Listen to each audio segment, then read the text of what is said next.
Hello everybody, this is Gregory with How I Lost Over 100 Pounds and I've kept it off for 30 plus years, where there should be no hesitance in your weight loss and weight maintenance. Today we're going to talk about the drug Ozempic, otherwise known as Wegovy or Wegovy or whatever you want to call it. And it's kind of shattering and viral catching about weight loss and what are some things you need to know about if you don't know about it already. Now before we begin, if you need help with weight loss, contact me through the Clarity FM link found here in the episode notes. Also check out my website, which has hundreds of articles and recipes. If you like movies, I have a podcast on movies called The Cinema Rag. Check it out on Apple and Spotify and rate and review it. And lastly, if you appreciate my content, there is a link for PayPal. So many of you might have heard of, we're just going to call it Ozempic, because Ozempic was the actual brand name for the diabetic drug. So Ozempic's been around for some time, but last fall, it started going viral about how it could be used for weight loss off-label. So a drug has an indication, or that's the reason you use it. So for example, Motrin's indication is inflammation, fever. And I mean, that's the reason. It's an anti-inflammatory. So anti-inflammation, fever, pain, analgesic. That's the indication. So Ozempic's indication is for type 2 diabetics to help them control their blood sugar. But it was figured out by some people that if you take a lot of this, it can lead to rapid weight loss. And we're not going to really talk about the metabolic reasons for it. It kind of mimics a hormone that helps with lack of appetite and with absorbing the excessive insulin and the excessive blood sugar that's in the body. So it's leading to a lot of people to use it for weight loss off-label that are not type 2 diabetics, to the point where the company that created it, Ozempic, it's a Danish company, the Danish pharmaceutical company, they decided to remarket it as a weight loss drug, and they call it Wegovy or it's Wegovy, Wegovy.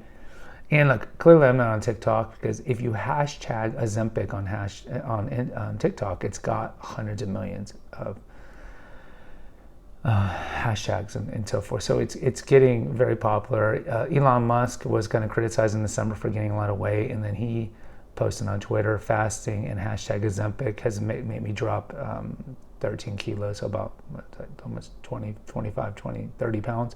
So people are learning about it. But here's the thing, I mean, it's to the point where people are having problems who are type 2 diabetic, who are using Ozempic for some time. They can't even find the drug, because Novo Nordisk, the Danish company that created it, can't keep up with the demand because so many people are using it off-label. And I think this is emblematic of some issues, because we live in this world where it's, well, first of all, I mean, it's a perfect maelstrom, because we live in the most overweight society we've ever been in. And then you combine that with the kind of instant gratification, pop a pill world that we live in, where the average doctor visit's 9 minutes. And why is it so short? Because the way the doctor is going to treat anything that you go in with is with a drug.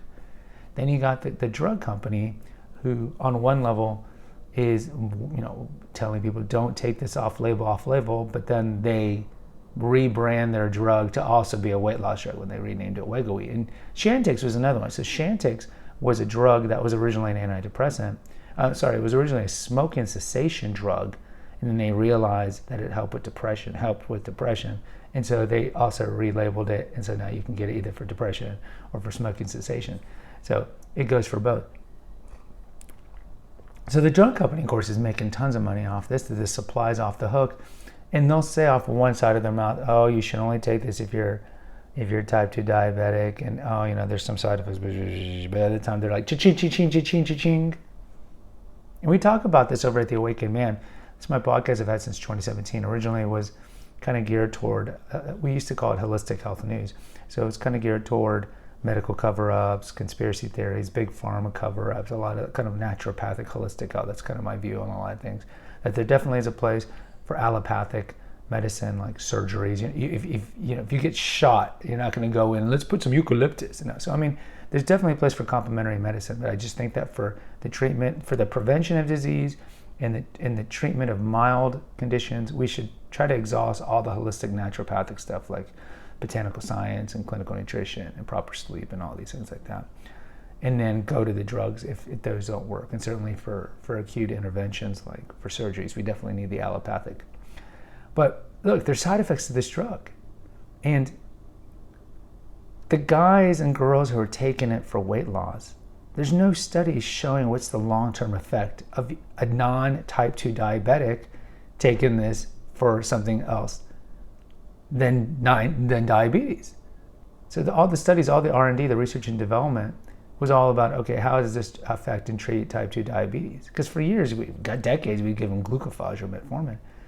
But now all these people are taking them off label, and there's no studies knowing like what's the long-term effect. We kind of talk about this with cell phone radiation. Non-ionizing cell phone radiation is where all the longitudinal studies. We've only had, really, it's been 20 years now that we've had cell phones kind of be pretty ubiquitous. But again, there's no longitudinal studies. So like, what's the effect of this daily exposure to it for 40, 50 years? It's kind of the same thing here. But again, people are desperate. If you tell them, did you read the inserts for Ozempic or Wegovy? Increased chance of thyroid cancer, increased chance of pancreatitis. Pancreatitis is like the #1 indicator for pancreatic cancer, which is the worst cancer to get. You have a 95% death rate after 5 years. Did you read the insert that says that the chance of rebound weight is going to happen once you get off the drug? Then of course there's diarrhea, nausea, all these other, the typical kind of stuff.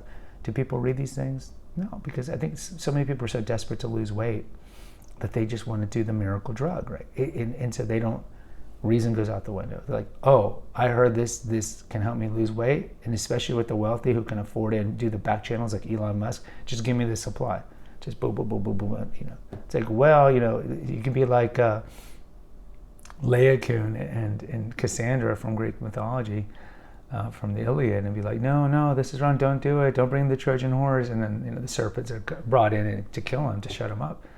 So it's kind of the same thing. It's like there's no voice of reason here, because where would the voice of reason? Now in the EU, the different countries in the EU are putting out advisories like, don't take this, and they're making it much harder because they can control the pharmaceutical supply over there more. There's more like checks and balances.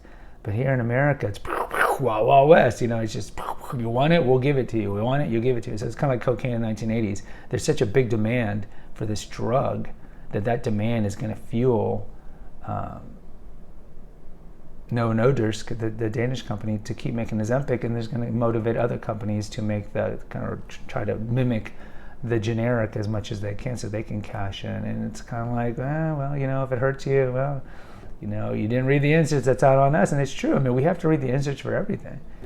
So guys, in closing, I would tell you, stay away from this drug, because aside from the rebound weight gain, the bigger thing is like you're just putting a Band-Aid on a gigantic shotgun wound, because ultimately the drug is going to hurt your body, and or you can't take it forever and you're going to get rebound weight gain. But ultimately, if you work on why you have a bad relationship with food, why you have an emotional attachment to food, why do you have a disordered relationship with food, that's going to be the long-term solution as to how you're going to lose weight and maintain the weight. Sure, Ozempic might help you lose the weight, kind of like we talk with crash dieting, and probably it's going to have worse effects than crash dieting. But then what? What are you going to do the next 10 years, 15 years, 20 years to keep your weight? You can't be taking this drug forever. It's toxic. It's going to destroy your liver. It's just better just to do the long work, the harder work, and disassociate emotions from food, and stop using food to nurture your pain. Food's job is just to give us the calories and the nutrition to keep our body moving. It's not to help us when we're sad or depressed or stressed or happy. And so if you can do the deep work and disassociate that childhood trauma that you had that made you turn to food or alcohol in the first place, long term, that's going to be a better solution than taking this toxic drug. Guys, post in the comments. Let me know if you've heard of Ozempic. If you know people who are taking it, hit the notification, subscribe, and share button. Until next time, take care, God bless, and pray.